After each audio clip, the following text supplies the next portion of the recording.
Despre apa Kangen se spune că este superioară apelor obișnuite, având niște calități speciale. Numai că, fiind vorba de calități mai puțin întâlnite de obicei la ape, ele nu sunt întotdeauna înțelese adecvat. De aceea, am pregătit pentru tine o serie de 3 clipuri explicative. Acesta este primul dintre ele și te va ajuta să înțelegi mai exact ce înseamnă că apa Kangen e antioxidantă și de ce e diferită de apele obișnuite. Totodată ne distrăm împreună cu un experiment super interesant.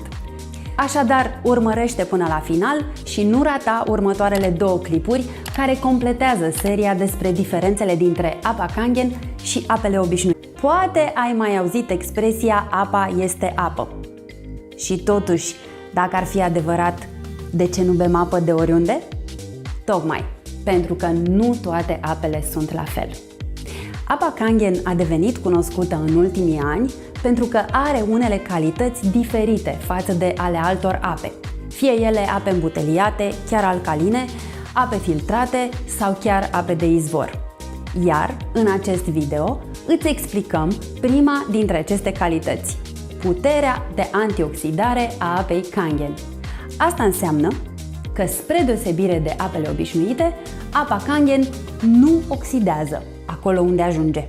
Ba mai mult, ea reduce oxidarea. De aceea îi se mai spune și antioxidantă. Dar hai să vorbim pe înțelesul tuturor. Ce înseamnă oxidant și antioxidant? Oxidarea este un proces natural pe care îl avem cu toții în viața noastră. El este generat de radicalii liberi. Aceștia vin din surse și externe și interne corpului nostru, din aer, din mâncare procesată, din pesticide și chimicale, stres, fumat, alcool, radiații de orice fel, telefon, Wi-Fi și chiar procesul de respirație sau digestie eliberează în corpul nostru radicali liberi. Cu cât sursele externe sunt mai multe și cu cât nu le poți evita, cu atât ele îți vor aduce în corp mai multă oxidare, adică îmbătrânire, inflamații, uneori chiar îmbolnăvirea este un proces accelerat de oxidare. Dintre toate sursele amintite, inclusiv apa obișnuită de băut induce oxidare. Poate ai făcut vreodată testul cu un cui, să-l pui în apă și să vezi cum ruginește el chiar a doua zi. Acesta este un exemplu de proces de oxidare. Este adevărat că organismul nostru are armele lui cu care să lupte împotriva acestui fenomen, dar există și soluții externe de reducere a oxidării, soluții naturale și extrem de benefice, antioxidanții. Îi găsești în tot ce e proaspăt, legume și fructe proaspete, în suplimente alimentare și în apa Kangen, care are această calitate, să fie antioxidantă. Și acum că ai înțeles ce înseamnă pentru corpul tău oxidarea, hai să facem și experimentul promis și astfel să înțelegi și mai bine cum arată oxidarea și cum să o combați cu ajutorul apei pe care o bei.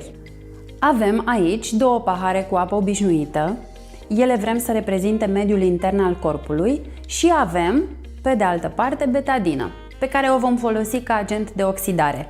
Betadina fiind un puternic dezinfectant, tocmai și datorită potențialului ei mare de oxidare. Acum începem testul nostru și aducem în ambele pahare o cantitate egală de betadină și observăm cum efectele ei se împrăștie în tot paharul. Tot așa acționează și în mediul intern al corpului efectele de oxidare ale fumatului, ale alcoolului, ale poluării, ale mâncării procesate, ale chimicalelor cu care intrăm în contact prin piele, aer sau mâncare, sau chiar ale stresului. Și acum, hai să vezi cum pot fi anulate parte din aceste efecte doar cu ajutorul apei pe care o bei. În primul pahar imităm hidratarea adăugând o apă obișnuită îmbuteliată și observăm că hidratarea cu această apă nu ajută la anularea oxidării, iar în al doilea pahar imităm hidratarea cu apă Kangen.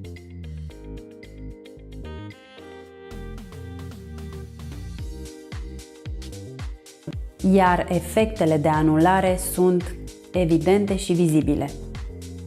Acest efect de anulare a oxidării îl găsești zilnic la orice sursă naturală și proaspătă de legume și fructe sau la suplimente, însă nu la alte ape de băut.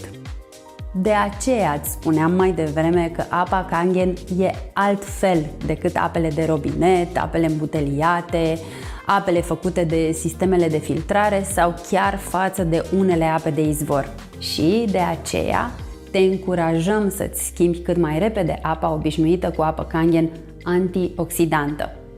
Primele efecte posibile pe care le-ai putea experimenta după o perioadă minimă de câteva săptămâni de consum vor fi energie crescută, vitalitate, o piele mai frumoasă și mai luminoasă și o stare de bine generală. O precizare importantă: ca să bei apă Kangen originală, ai nevoie de un dispozitiv marca Enagic, nu de alte branduri.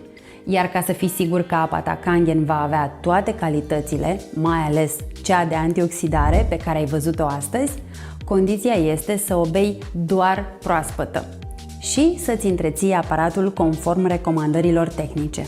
Aceste recomandări și asistență le vei lua de la consultantul prin care îți achiziționezi și aparatul de apă. Sau cheamă chiar la tine acasă unul din consultanții noștri. De asemenea, îți oferim posibilitatea să te înscrii la o sesiune online de demo și consultanță pe apa Kangen.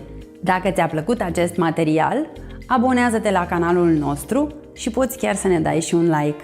De asemenea, nu rata celelalte 2 clipuri din această serie ca să vezi mai exact cum îți poți îmbunătăți viața dacă îți schimbi apa.